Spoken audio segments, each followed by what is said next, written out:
Olá, Piracicaba! Olá, Brasil! Beijo no coração de todos vocês. Mais uma vez, começando agora o programa Irene no Ar, e hoje nós trazemos um assunto aqui muito importante, né? É sobre o Tribunal do Júri, né? O que é o Tribunal do Júri? Como é compor, como é ser um júri hoje? No caso, nós trouxemos o advogado, o doutor Maruca, ele é advogado criminal de Campinas, né? E ele atua no Tribunal do Júri. Nós vamos perguntar para ele, né? Como faz quando uma pessoa ela é condenada inocentemente, ou qual é a brecha para fazer com que essa pessoa também, mesmo culpada, seja absolvido. Então, ele está aqui, né, para responder isso para a gente. Olá, doutor Maruca, tudo bem contigo? Tudo bem com a senhora? Como vai a senhora, a família? Tudo bem? Tudo bem, doutor? É um prazer falar com o senhor, né? O senhor atua no Tribunal do Júri em Campinas, é isso, doutor? Positivo. Eu já atuo como advogado há 38 anos. E no Tribunal do Júri também já fiz centenas de júris populares. E estou sempre pegando causas, né, no júri e procurando fazer o melhor possível para os nossos clientes. Como faz para atuar no Tribunal do Júri? Como o senhor faz tanto tempo que atua no Tribunal do Júri, doutor, precisa de ter um currículo especializado para isso, entender bem do assunto, porque, na verdade, o senhor está ali para atuar no Tribunal do Júri para ou absolver ou condenar uma pessoa, exato? É assim, o advogado para atuar no Tribunal do Júri, ele tem que estar preparado juridicamente, estudar o processo, ser uma pessoa que já tem uma certa prática para falar em público, estudar o processo nas entrelinhas e ver ali aonde o réu pode ser absolvido das imputações que a justiça lhe coloca em suas costas. Né? Acusou de um crime, então nós temos que ver se realmente ele cometeu o crime ou não. Né? É assim que funciona. Mas o advogado, para atuar no Tribunal do Júri hoje, por exemplo, ele tem que ter uma oratória boa, ele tem que ter... No meu entender, como advogado de júri, eu falo o palavreado popular, tá? Porque não adianta fazer uma defesa como computador, como eu falo, e o jurado não entender a mensagem. E ali nós temos um tempo suficiente, com a plenitude da defesa, né, para provar que o nosso constituinte ou não cometeu o crime, ou cometeu o crime em legítima defesa. Enfim, tem várias teses que nós podemos alegar para 7 pessoas do povo, por isso que chama júri popular, que vão julgar. Tem o promotor que faz a acusação, o tempo é determinado pela lei, o advogado faz a defesa, lá naquele local é ouvida as testemunhas, tanto de defesa como acusação, também o réu, e após toda essa colheita de provas, além do processo que veio lá atrás, já angariando provas, a gente vai falar por 1h30, dependendo da quantidade de réus, para defender o nosso constituinte. Doutor, É uma luta brava. doutor, deixa eu fazer uma pergunta. Em todo esse tempo de carreira que o senhor está aí no Tribunal do Júri, o senhor já defendeu diversas centenas de pessoas, né? O senhor já foi fazer o júri para essas pessoas. Qual foi as pessoas renomada que o senhor já trabalhou e o senhor já pôde estar presente no júri com essas pessoas? Eu não vou citar nomes aqui, obviamente, para a privacidade das pessoas, mas vou citar o caso, né? Por exemplo, eu peguei um caso de uma senhora que ela havia sido acusada de ter matado o próprio filho de 7 meses, né? De dado um tapa na moleira e tal. E eu consegui provar que ela não fez isso, ela foi absolvida. Recentemente também eu defendi uma moça na cidade de Sumaré, acusada de 4 artigos 121. 2 homicídios consumados e 2 homicídios tentados. E essa moça não tinha mandado ninguém matar ninguém. Mas ela estava presa já há 2 anos e meio, não é? e eu peguei o processo, faltava 2 meses para o julgamento no plenário do júri, e vi muitas falhas no processo e vi realmente que ela é inocente. E abracei a causa com amor e carinho e realmente eu consegui absolver essa moça. Né? Agora, doutor... Caso do Camaro Amarelo de Campinas também eu peguei. São várias causas. Eu me reservo o direito de não citar nomes das pessoas, mas nesses 38 anos aí eu tenho visto muita coisa que só Deus sabe, né?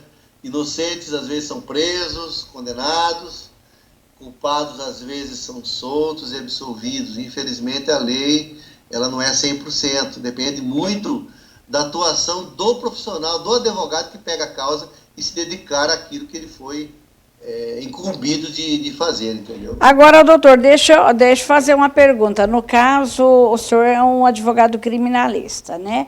Para que o senhor pegue uma causa para defender um criminoso, no caso, né? Um réu, ele tem que te contar toda a verdade, né? Porque senão não tem como o senhor fazer uma defesa uma defesa, vamos dizer, eficácia, né? Porque se ele não te contar e ficar surpresa lá na frente, aí acaba tendo problema. Então, o senhor, quando vai pegar uma causa, o senhor fala, ó, você tem que me contar tudo, não pode esconder nada, é isso? Sim. Não só eu, mas todos os advogados criminalistas, eles precisam saber da história real, o que realmente aconteceu, para que possa, após, né, essa conversa com o cliente por várias vezes, não é só uma vez, mas muito contato, volta no presídio, vai outra vez, conversa de novo, sabe da verdade, e depois ele vai montar uma tese para defender esse constituinte. Que se diga de passagem, que todos têm direito da ampla defesa, tá? Advogado não está fazendo favor nenhum para ninguém, a Constituição Federal reza que todas as pessoas que são processadas têm o direito de ter o advogado para defendê-la. Se não tiver advogado, não há julgamento. Então, o advogado é uma peça principal na nossa Constituição, na nossa lei brasileira, praticamente em todo o mundo, né? E nessa hora, o único amigo, às vezes, do acusado, do execrado, do abandonado pela sociedade, porque a sociedade, às vezes, condena antes, né?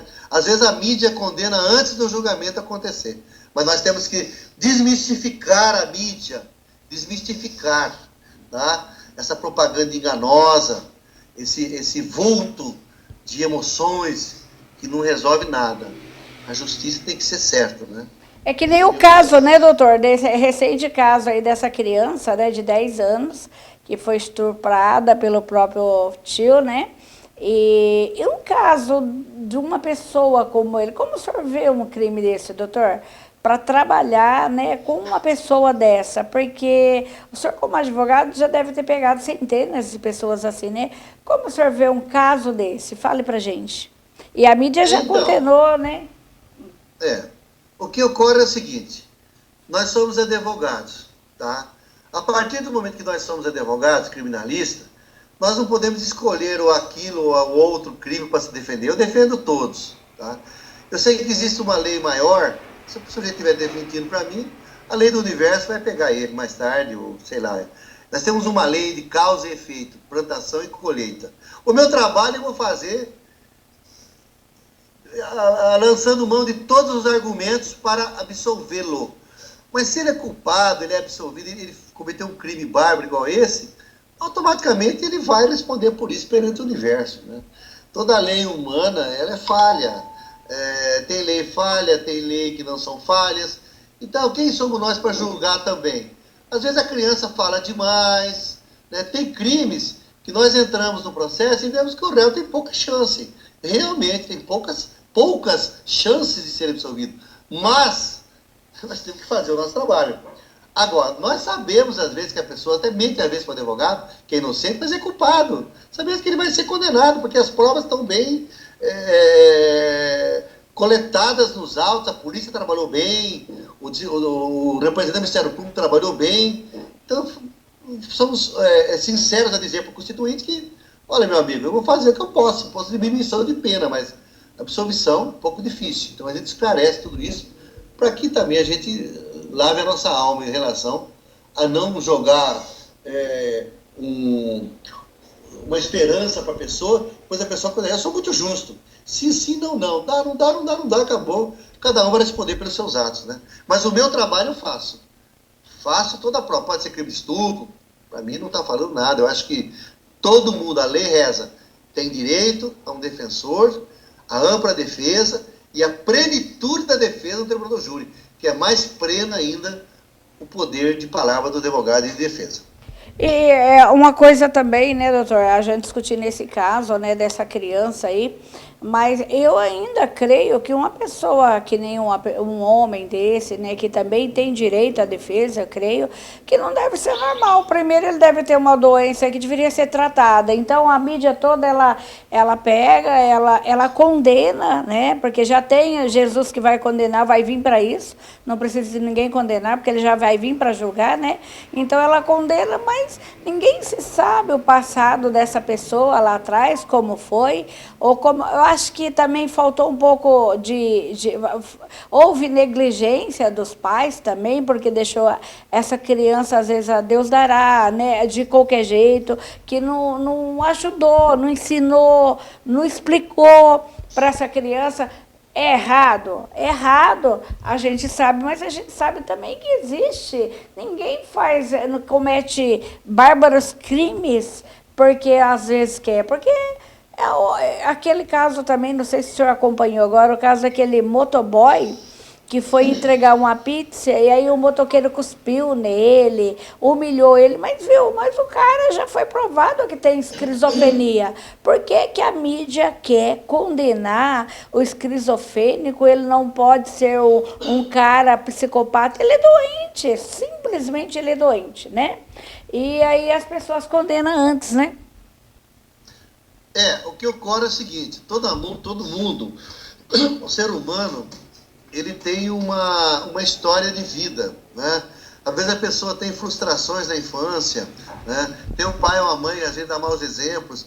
Então, é muito difícil, na minha opinião, julgar um crime a grosso modo, rapidinho, tipo assim, ele é culpado, tem que morrer, entendeu? Não deve julgar dessa forma, né? Se diz a história, né? Quando você aponta um dedo, tem 3 contra você. Mas é assim, quando você vê um crime bárbaro, pode ter certeza que na infância essa criança teve problemas, essa criança teve frustrações, teve sofrimentos, e calada às vezes, que não pode falar, que o pai e a mãe bate. Então, ou teve um casamento errado, enfim, a psicologia é profunda. O advogado hoje, para trabalhar no tribunal do júri, ele tem que entender de psicologia, de direito, de perdão, de acusação. Acusar é fácil. O promotor de justiça tem pouco trabalho para fazer. Chega lá, condena, como, né, às vezes fizeram com Jesus, né? Que a multidão exaltada, né, liberaram Barrabás e colocaram um santo na cruz e o crucificaram. Ele ficou em silêncio. Há 2000 anos atrás veio essa pessoa para a Terra, chamada Jesus Cristo, e realmente não tinha pecado nenhum. O que realmente a mídia faz às vezes é isso. Não é que eu estou falando mal da mídia, estou dizendo que em geral é assim. Porque hoje a televisão é uma maturação de crimes. Matou isso, matou fulano, estuprou sobrinho, Precisamos ver na profundidade, na psicologia, o porquê que a pessoa fez isso. Não é? E às vezes nem fez isso também, né, doutor? Às vezes não é nem um terço do que a mídia divulga também. Sim, sem dúvida. Às vezes fase de um copo de água uma enxurrada, né? Um lago de água enorme, um mar, porque acham que a pessoa tem que ser punida. Então essa multidão que quer punição, precisa ver lá atrás também, a família dela, se não tem algum problema também, né? Porque hoje a justiça não é brincadeira, não. Hoje a justiça está rápida. O sujeito planta de manhã, colhe à noite. Se ele não tiver um bom profissional ao lado dele, ele vai para a cadeia. E as cadeias estão superlotadas, não é? É mais ou menos por aí. E mais um caso desse, né, doutor? É terrível, né? Então, é muito difícil. Eu acho aí que Que ainda bem que, graças a Deus, né, tem um advogado e tem as brechas na lei, né, por outro lado, que se pode defender. Agora, fale para a gente, porque o pouco que nós sabemos, muitas pessoas são inocentes e vai para a cadeia, não vai, doutor? Sim, sim. Um crime que está dando muita cana é esse crime Maria da Penha, que infelizmente a mulher briga com o marido e chama a polícia, diz que ele agrediu ela pode até raspar o braço com uma campinha de garrafa, sei lá o quê. A polícia leva o sujeito preso e ele fica preso e fala que ele é violento, papapá. Então existe, na minha opinião, uma teoria aí da vitimologia, injusta provocação da vítima, o réu se exaltou e brigou tal. Então eu acho que isso é injusto, colocar o pai de família na cadeia hoje por causa de uma briguinha de marido e mulher. Eu acho que ia ter um tribunal separado, juizado, pequeno, não mandar rápido para a cadeia. A cadeia está superlotada hoje. Hoje mesmo eu saí do presídio para vir para cá, onde cabia 400 presos, tem mil presos. E é uma comunidade muito grande hoje, né, das pessoas que estão presas. Então acho que deve haver uma depuração maior da justiça, para não ficar, manda para a cadeia. Não funciona. Você só entra lá, roubando galinha e sai, né, pior do que entrou. Por quê? Não tem bons exemplos e boas conversas. A gente sabe disso, todo mundo sabe, a mídia sabe, todo mundo sabe, né? Então é a hora que um bom advogado consciente e um advogado que possa fazer um trabalho profundo, eu digo trabalho profundo, é ler o processo de capa a capa, entre linhas, e achar uma solução para aquele crime e fazer o trabalho dele. Mas que tem inocente na cadeia, tem. Isso eu já vi, não poucos, muitos. Mas já vi também grandes colegas conseguir êxito. Sai na televisão às vezes, as notícias. Fulano foi preso, diz que ele cometeu um crime, aí depois prova que é o contrário. Irmão Naves, não sei se você lembra, é muito antiga essa história. O erro judicial de irmãos Naves, foi preso, torturado, um morreu na cadeia, a mãe foi torturada, a mãe foi estuprada. Depois, o defunto que acharam que tinha morrido estava andando pela rua. Aí deu aquela complicação toda. Um erro judicial gravíssimo. E vários erros judiciais. Inocentes serem condenados e puxarem cadeia, entendeu? E o que acontece quando a gente pode observar grandes erros desse na justiça, doutor? Bom, a sequela já cravou, né? A pessoa já tinha problema e plantou problema milhares de vezes mais, né? Porque uma pessoa que vai presa nessas condições, ela nunca mais se recupera na cadeia. Se ela não é bandida, ela vai ficar bandida. Então, um estrupador que nem fala que ele estrupou uma criança, né? Porque hoje, criança de 14, 15 anos, 16 anos, elas estão se oferecendo, vamos dizer a verdade. Aí o homem teve relação, quer dizer, ele estrupou, tal, aí ele vai para a cadeia. A lei da cadeia do estuprador, o senhor sabe como que é. Ele vai recuperar? Nunca mais, né, doutor? Nunca mais vai recuperar. O trauma que ele passou lá dentro, ele é difícil, o sofrimento vai seguir para a vida toda, porque ele sabe que ele é inocente e ele foi condenado a cumprir uma pena de prisão sem ter cometido crime, não é? Ele vai já não ter mais uma paz, a vida como se fosse uma pessoa normal, que nunca fosse presa, não é? Mas o Estado é a obrigação de indenizar, uma ação também que perde de vista, né? Às vezes o advogado da educação nem vive o tempo todo para receber os honorários, porque contra o Estado como se diz, caminhada de tartaruga, lento, para indenizar essa pessoa que foi processada injustamente. Mas recebe, né? Nós temos vários casos no Brasil de pessoas presas que receberam 500, a escola base também. Nunca mais essas pessoas recuperaram a idoneidade, nunca mais recuperaram o espírito de paz, porque foi todo mundo preso, né? O delegado foi transferido lá para o final do mundo também, que ele prendeu todo mundo lá na escola, porque as crianças haviam falado que os donos da escola haviam ser viciado estuprado. Foi um arrebento na mídia, que a escola base... Acabou a escola, depedrou tudo, né? Aí a esposa infartou. Eu conheço bem essa história, viu, doutor? A história dela, né? Da escola de base. Até hoje não se recuperaram psicologicamente as pessoas, porque sofreram demais. E foi um delegado de polícia, né, totalmente fora da casinha, como diz, fez esse inquérito policial e já prendeu todo mundo, e aquela história de polícia que quer, né, fazer o que não deve. Conclusão, cana para todo mundo, apedrejaram a escola, prejuízo 1.000, depois de muita luta conseguiram a vitória, mas o intelecto já estava abalado. Se você abalar o espiritual de sofrimento, você não volta à vida normal mais, fica muito difícil. A não ser que você tenha muita fé em Deus para você segurar essa barra. É o que ele fala, o dinheiro que ele ganhou, né, não supra nunca vai tampar aquele sonho que ele tinha e aquilo que ele fazia com amor, que ele era educador, né? Então, Sim, a educação para sim, ele era tudo, e ele tem trauma e ele nunca mais será um educador, né? Ele fala no sim. final.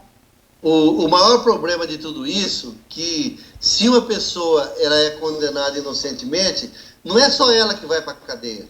Vai a mãe, vai o pai, vai o filho. Por quê? Eles sofrem junto com essa pessoa. Visitações, mandar comida toda semana, visitar o presídio, passar por humilhações, às vezes, de revista no presídio. Hoje não tem mais, que tem os scanners. Se a família entra no scanner e já sai do outro lado, tudo bem. Antigamente tirava roupa, negócio muito doloroso para a família que sabe que o seu ente querido que está preso não cometeu o crime, né? Então, nessa hora que entra o profissional honesto, né? O profissional que não está ali só por causa de dinheiro, mas sim para que realmente a justiça seja feita, né? Que ele tenha também amparo dos deuses da justiça, do Deus de Jesus Cristo e Todo-Poderoso, grande arquiteto do universo, que ajude esse profissional a provar a inocência dessa pessoa.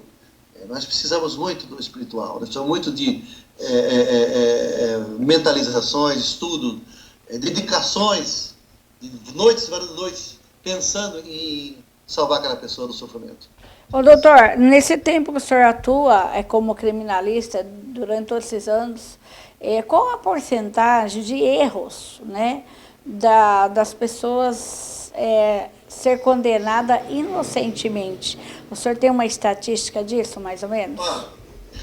Eu vou ser bem sincero, é bem pequena, não é grande não, não é muito não, não é tipo aquela porcentagem, não, é pequenininha. E quando a gente pega um caso, a gente sabe o que o cara fez, e não precisa nem falar. No meu caso, fui policial por 8 anos, fui policial, trabalhei na rota e fui PM, né, 8 anos. Trabalhei na rua em São Paulo, defendendo a sociedade, né? O policial defende a sociedade, né? O rodoviário defende a sociedade, o promotor defende a sociedade. Ele faz o trabalho dele como promotor de justiça, mas não defensor da sociedade. Nunca foi defensor da sociedade. O promotor é um promotor de justiça. Então eu vejo assim, quando a gente pega o caso, pela experiência, pelo tempo, pelos casos que nós já atuamos, nós sabemos. Mas o cara está mentindo pra gente, cara, por favor. Abre o jogo aí, não é assim. Você está contando, não está ligando com os fatos, né? Mas o índice é pequeno, não é grande. Não posso falar que é grande, eu estaria mentindo para vocês e para a sociedade. O índice é pequeno. Mas quando dá um pequeno também, hoje está menos, porque a justiça está mais de olho aberto. Mas antigamente era mais. Hoje está menos. Mas tem ainda vários casos. Tem livros editados de erros judiciais, vários livros. Não são poucos livros, são vários. Mas não são a porcentagem grande. Não é. Hoje os juízes são pessoas preparadas, os membros do Ministério Público, são pessoas bem preparadas, muito estudiosos. Então, eu acho que... Mas, às vezes, escorrega algum, está inocente na parada, entendeu? Seria assim, mais ou menos. Bom, é igual os presos políticos também, né? Às vezes existem muitos presos, mas condenado politicamente, né, doutor? Eu não entendi. Existe também muitos presos condenados, mas politicamente também, né? Então a gente pode ver politicamente, né? Sim. Sim. Então, às vezes não deve nada e eles estão lá politicamente sendo condenados por uma coisa que realmente não fez também, né? Às vezes a família não tem condições também de contratar um bom profissional, porque um bom profissional hoje é caro também, tem esse outro problema, né? Também tem que ter condições de chegar um profissional honesto, decente, que vai fazer um trabalho maravilhoso, que vai estudar o processo, não é?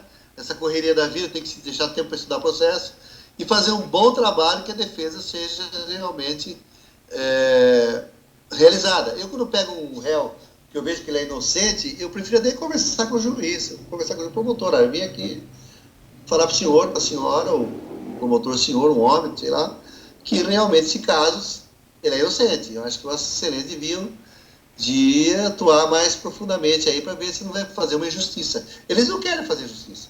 Realmente eles querem aplicar a justiça que cada um merece. Eu vejo dessa forma o judiciário hoje, entendeu? Que bom, Grandes né? juízes, grandes. Em Campinas temos um juiz aqui, doutor Torres, excelente juiz de direito, justo, homem guerrido, um homem que faz a justiça realmente. Já fiz vários juros com ele e tenho a liberdade e a vontade de elogiá-lo, doutor Torres, juiz há mais de 30 e poucos anos aqui em Campinas. Inclusive é juiz do Tribunal do Júri, entendeu? Admiro ele muito. Né? Que bom, né? Que Mas nossa... temos juiz também que é juizite, né? Aí, fazer o quê? Ainda bem que temos bons profissionais também, né? Bons profissionais que atuam com seriedade também, né? Embora a gente sabemos que sempre tem uma meia dúzia aí que como que apodrece, né, a profissão de muitos, mas a gente sabe que tem muitos bons. Agora, doutor, vamos saber qual o caso mais complicado no Tribunal do Júri que o senhor atuou até hoje? O mais complicado, são muitos, mas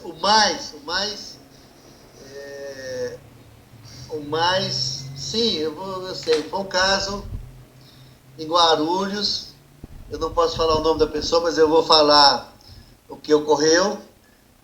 Esse rapaz que eu defendi, ele mora hoje, não está mais em Guarulhos, está em outra cidade perto de Campinas, na época estava em Guarulhos, isso há 15 anos atrás. Ele me contratou aqui em Campinas, eu fui defendê-lo. A pessoa foi na casa dele para matar ele, tá? E ele saiu na rua, o sujeito pegou a arma, deu 2 tiros, errou nele, e aí tinha mais uma bala no revólver, acabou entrando em luta corporal, pegou a arma do rapaz e acabou matando a pessoa que ia matá-lo. E eu lutei muito nesse júri para absolvê-lo e consegui a legítima defesa.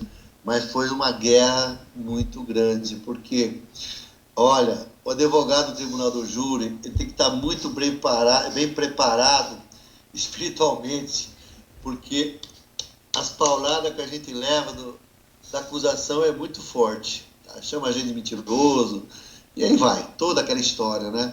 Então eu lutei muito por esse rapaz, e a família dele maravilhosa, a família evangélica, ele estava convertido, ele estava numa boa, estava em outro astral de vida, casado, filhos. E, na minha opinião, ele era inocente, porque o sujeito foi lá na casa dele para matar ele. E ele se defendeu da forma que ele podia. E foi absolvido por legítima defesa. Né?